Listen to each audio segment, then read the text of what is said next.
and thank you for joining us for this week's edition of It's Your City. I'm your host, Cortney Bloomer. Today's episode is brought to you by Wired Wednesday Digital Artists Group, sponsoring the Carson City citywide short film competition during the month of April. The films will be screened on May 6th at the Brewery Arts Center. It is an event not to miss. Everyone in the community is invited to come down and watch these films made by local artists. Our guest today on the show is Florence Phillips, who is the founder and director of the English as a Second Language in-home program in Northern Nevada. Welcome, Florence. Thank you. I'm happy to be here. Your program provides a really special and important service to folks here in Northern Nevada who need help with their English language skills. Tell us a little bit about how you got started doing this. Well, when I came back from Peace Corps, being a Peace Corps volunteer, teaching English in foreign countries, when I settled back in Carson City, I had nothing to do. And I thought, gee, I could do here what I did in foreign countries. I found out that there was 22% of immigrant people living in Carson City. I contacted some of them. They did not speak English. In Peace Corps, I learned how to speak Spanish fluently, and I loved the language. So I thought I could help people here like I did in other countries. And so I made an appointment with one woman who did not speak English. She had a BA in her own country, came here to escape what was happening in her country. And I asked her if she wanted to learn English. I would come to her home. So I thought I would be doing this part-time. When I came to her home, there were 5 other people sitting around the table. Her in-laws, her brother-in-law, her sister-in-law, etc. I started teaching them English. And although I knew their language, I made sure that during the lesson it was strictly English, because that's how I learned Spanish. Right, through immersion. I was immersed in the language. In fact, I was living with a host family who did not speak English, so I had to learn my needs in Spanish real fast. I found out that 5 of them were on different levels. She did not speak any English. Her brother-in-law spoke some because he was working and picked up a lot of bad habits of English. And her in-laws were not speaking. And one of the others was pretty advanced in English.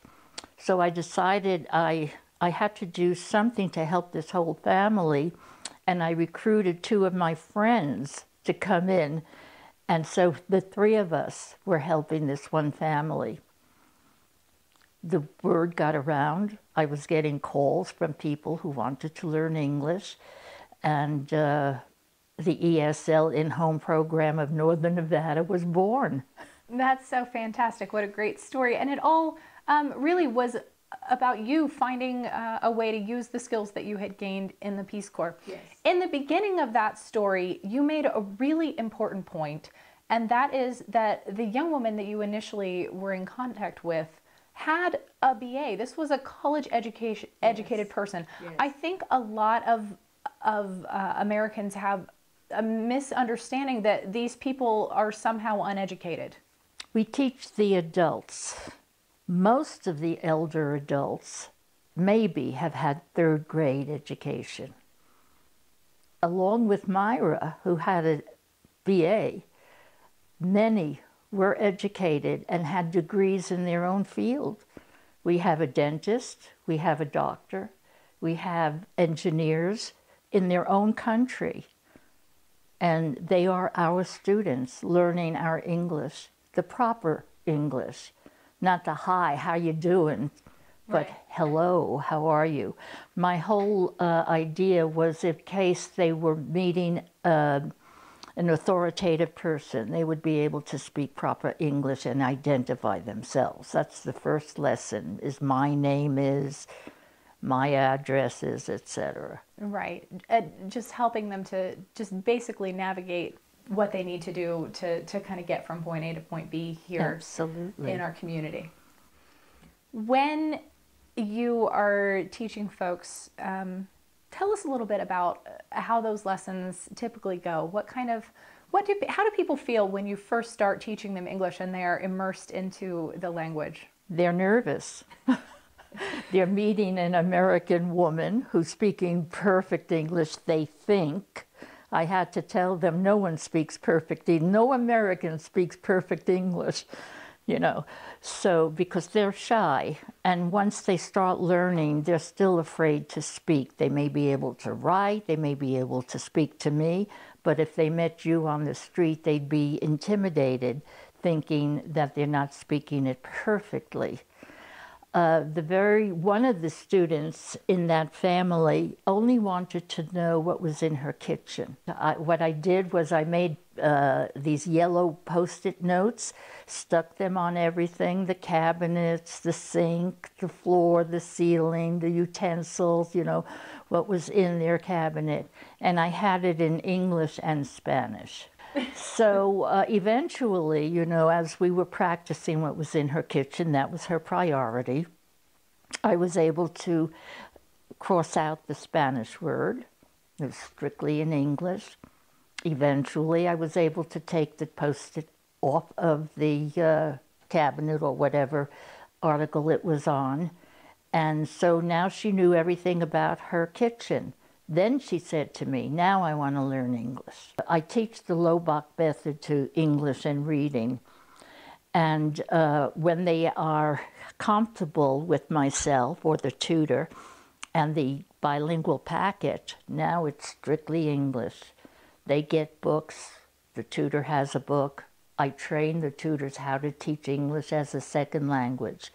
The tutor does not have to know the language of their student. This is now English. In English. English only. And there are 4 levels. They progress. We give them tests after each chapter to know that they're keeping up, because if you don't do that, if you just skip, I tell the tutors, hey, I'm there in spirit. If I see that you're skipping pages, I'll because though that student will fall through the cracks. Right. So it's a very prepared, basic English teaching. And then they come out being able to speak some English. In the 13 years that this program has existed, we have helped over 5,000 adults and their families. It's intergenerational. I could get to that, how it affects the other people living in that home. We have students that have found jobs, that have advanced in their job, are now communicating with their children's teachers and medical personnel without the expensive interpreters. They have become citizens. We have 232 immigrants living in Carson City that are now U.S. citizens. Yes, it's touching. We have 51 that are ready to take their exam. We put on a citizenship class starting in February. It's a 12-week class. We have 3-4 classes like that a year. There were 88. They were standing outside the door. To become citizens. To become citizens of the United States. Without getting too political, what are you hearing from your students in light of, for example, the immigrant ban that has been proposed by the current administration? How is this affecting the people that you work with? And it affects me. I recently had a meeting with some students and their children. And their children come to me and say, Florence, I do not want to go to school. When I come home, I may not have my mother there. That touches me. These are people here in Carson City. These aren't people that are far away or that are in a different place. These are people right here in our community. Right here in our community, yes. 232 have become citizens. 51 are now waiting. When I get a call from a prospective student, I ask what their goals are. And their goals are I'd like to find a job. I'd like to provide for my family. I want to become an American citizen. I am now here in this country. I want to learn the language. And this is a fantastic opportunity for them to help integrate into this country and fill that dream. And many of these people are leaving situations in their home countries that they don't want to return to. When I started this program, why did I start this program? The first thing I was hearing when I would go shopping is, you know, people speaking in a foreign language. An American then saying, if these people want to come to our country, they should be speaking English. Well, yes, I agree.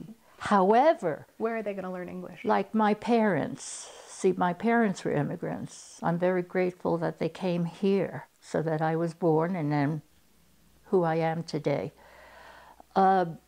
If they're escaping their countries like my parents had to escape, they had no time to learn the language of not even knowing what country they could be going to. Right. And as I said, most of these people are low income, low educated.